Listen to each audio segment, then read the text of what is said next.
to the Honorable Marcoleta, sir. Let's put it on record. I did not use the word traitor in describing your statement that the West Philippine Sea ay kathang-isip lamang po. Let me read my post on X. I stand by the statement of President Bongbong Marcos when he said, ang West Philippine Sea ay hindi kathang-isip natin lamang. Ito ay atin, ito ay mananatiling atin hanggang nag-aalab ang diwa ng ating minamahal na bansang Pilipinas. Hearing someone claim that the West Philippine Sea is merely a fabrication of the Philippine government is a disservice and an embarrassment to their entire party, the organization he belonged to, and even their own family. How can the one face the younger generations today and tell them that our exclusive economic zone to the west of our archipelago is non-existent, effectively giving up the fight to assert their rights as Filipinos in the West Philippine Sea? Mr. Chair, sinabi ko ba na katang-isip ang West Philippine Sea? I cannot recall, Mr. Chair. Hindi, kasi ang salita mo dyan, merong nagsabing katang-isip. Sinabi ko ba na katang-isip ang West Philippine Sea?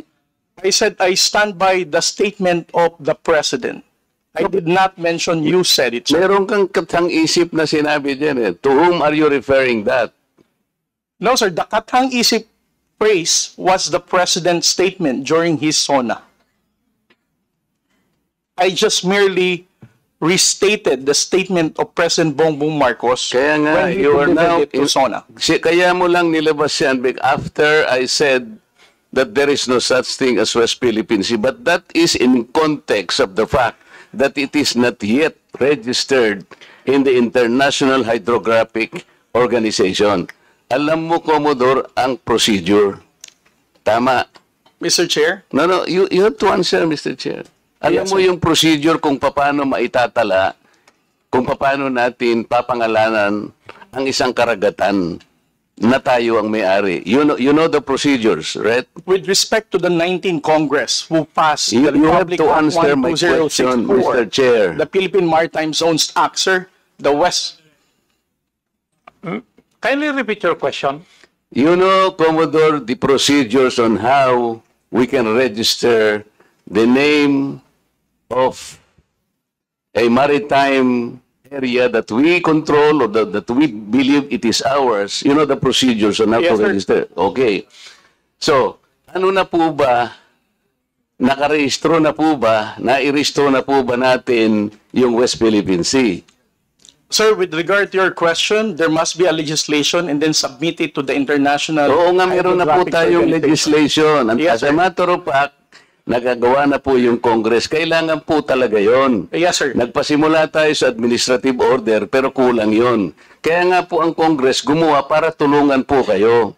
Okay, sa ngayon po, sa tagal na po ng proseso, yun po yung dapat ninyong palaging gagawin. Kailangan lahat ng lakas natin gamitin, maparehistro po natin. Pero ngayon, hindi pa nakarehistro. Tama po. Again, sir, answer your question. Please. Steps by Commodore, step. sandali. Yes, sir. Please answer the question directly. Yes, The question calls for a yes or no. No, sir. If it's in IHO, yes, through legislation. Sinasabi ko yung IHO because this is the only world body that officially names a particular area of the sea. Kaya sa konteksto po ng pinag-uusapan natin, kaya ko lang nasabi, sapagkat hindi pa po nakatala, we need the international community to recognize a part of our own. Yun lang po ang punto doon, Mr. Commodore. So kung hindi pa po nakatala, tama po ako, hindi ba? No, sir. You are inconsistent. No, sir. I did not say that you're correct. I will not agree that you are correct. West Philippine Sea is our exclusive economic zone. Eh, Mr. Chair, wala tayong dispute that. Sinasabi ko na nga sa iyo, yung sinasabi nating West Philippine Sea is our own exclusive economic zone. This is ours. You and I should fight for it until the last drop of our blood. Ang sinasabi natin dito, kagaya ng nire-request ng CICC, let us educate our people sapagkat ang alam ng mga tao, lahat tayo, ang alam natin, nakarehistro na. Ang sinasabi ko, hindi pa po nakarehistro. Ikaw ba pwede kang mag-enroll sa isang eskwela nang hindi ka nag-register, nang hindi ka nag-enroll? You answer my question. Of course, sir, there is a legislation. Kaya hindi pa nakarehistro, Mr. Chair. This is the only point. Let us not create a mountain out of molehill. Bigla mong sasabihin, in response to what I said, tathang isip, o blah, blah, blah, at lumabas sa traitor. Hindi ka man lang gumawa ng effort, for example, na I did not say that. Ngayon mo lang sinasabi. But you know, people are bashing me. I am pro-China. When is the last time or the first time that I am pro-China? Again, Mr. Chair, I never said that you are a traitor. That is clearly posted on my Twitter Pero account. hindi ka po nagbigay ng paliwanag na sinabi mo sana doon sa social media din. Bakit nyo ina-ascribe sa akin na sinabi ko na traitor si Kong Marcoleta? I did not say that. It is only now that you are explaining na wala kang sinabi. But kumalat na sa social media, kaya nga tayo nandito. These are the excesses and the abusiveness of social media, Mr. Chair. Nangyari na. Kahit na ilang libong mag-explain ka dito, yung tao narinig na nila na ikaw ang nagsabi. Because meron ka pang litrato dun eh. Mr. Chair, nobody has ever asked me whether you are a traitor. This was only the first time that I was asked whether you are a traitor or not. You are not even aware na sa social media sumabog yun? Nandun yung litrato mo and the claim that I am a traitor. Ngayon ka lang nagpapaliwanag that I am not a traitor. Pero nangyari na yon. Mr. Chair, I don't think that I'm under in any obligation to respond to all those social media Mr. posts Chair, by bloggers, social media influencers to tell them that Mr. they're Chair. wrong. Siya muna. Sabi niya wala siyang obligation. Finish your statement. Yes, sir. Mr. Chair, Honorable Marcoleta, sir, I think I'm no under obligation to tell all the social media influencers, to bloggers, defend your name, tell them that you are not a traitor. Again, I did not mention that you are a traitor. Those words did not come from me. Why would I go to the extent of defending you and you are running for Senate? I might as well be interpreted as supporting somebody for public office. Mr. Chair, clarifying something that is wrong is Have not the floor, political. please. Thank you, sir. Commodore, ang tinatanong lang ni Honorable Marcoleta that merong lumabas kang statement.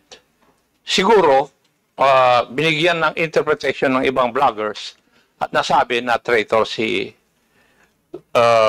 Honorable Marcoleta. Ang tinatanong niya is, unang-una, alam mo ba ito na gano'n ang nangyari? Would you know? No, sir, because when it became a social media popular post, I was not here in the country. I was actually in the official business outside. So when did you come to know about this? I only came to know about it when Congressman Marcoleta called me Gago and Mangmang in one of his interviews. So when was that?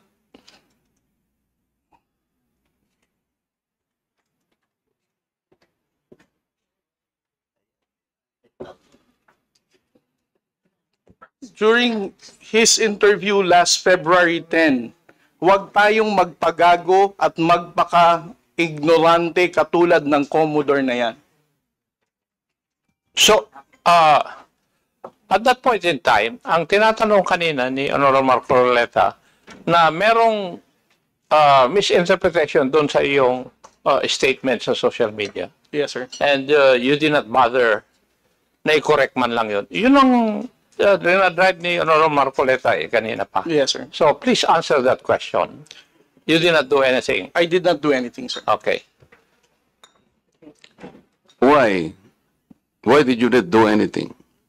It's because, sir, if I'm going to keep on defending because one... No. Yeah. You are not supposed Yes. to defend me. Yes, sir. Because if as I it is said... true, Mr. Chair, that he did not call me traitor, but it continues to be there and to be consumed by the public through the social media. I think it is his responsibility to deny it if it did not come from him. That is all I was asking. And I think this is not too big for him to do. Yun lamang eh. Yeah, but he admitted that he did not do anything. Yun na nga. That's why I'm asking why is it not important to you to correct something that did not originate from you? It's because, Mr. Chair, the only time I learned about that was when I heard about your interview calling me gago and mangmang. Why would I even defend you if you're calling me gago? As a commissioned officer of the Philippine Coast Guard, being a spokesperson, calling me mangmang, not knowing what I'm saying. But actually, if you will read that context, How would I even the defend act you? of doing it is the one that is gago. Di ba? Yung ganon, not necessarily the person eh. Sabi ko nga sa'yo, kung kinurek mo man lamang yun, because it continue to be there in the social media, Mr. Chair, yun ang nakakasama sapagkat people, hindi ko naman sinabi talaga yun. Mamamatay siya because it came from you. Pero pag hindi mo sinabi at you continue to be silent, akala ng tao, sinabi mo. So that is the problem, Mr. Chair. And I think we are hearing this in order to correct the misconception and misinformation because it continues to spread. If you get the point, Commodore, Mr. Chair. Mr. Chair, again, sir, kung bakit ko po hindi binawi ay dahil nalaman ko lamang po itong balita na ito na nag-spread siya nung nagpa-interview po kayo na ginagago niyo po ako. As a human being, how would I defend somebody na ginagago po ako sa public interview? Mr. Chair, kung titingnan mo yung konteksto ng pagkakasalitan, hindi ikaw ang ginagago. Ikaw ang ginagago. Ang sinasabi ko rito, let us defend our own nang hindi tayo nagiging gago o kaya nagiging emotional.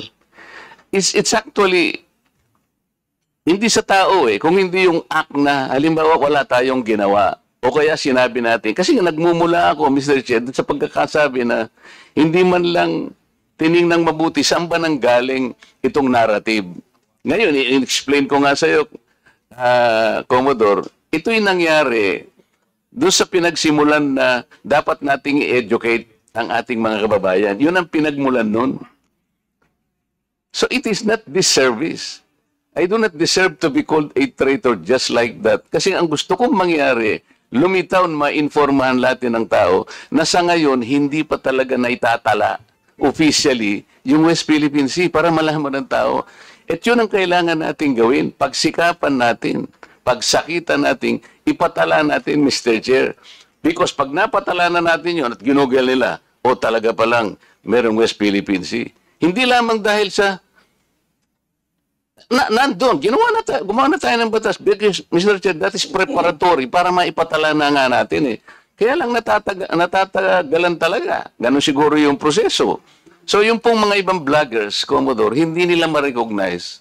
Kaya example ko kanina, ginugoogle, wine-waste ni Congressman Barbers, yung kalye na gawa-gawa lang ni Congressman Paduano, hindi po niya makita. So nagkakaroon ng confusion. The tendency to be misinformed proceeds from the fact na hindi pa talaga na ipatala, sir. That's the only point. Mr. Chair, ngayon, kung babalik po sa Google, Mr. YouTube, ito kumakalat, lumalakad, but you are not doing anything to control this. So, ang daming, ngayon, nagbabas sila sa akin, si Marcoleta, pro-China. Ngayon, may lumitaw na naman through your platform. Lahat po ng senador na kagrupo ibang vloggers, Commodore, hindi nila ma-recognize.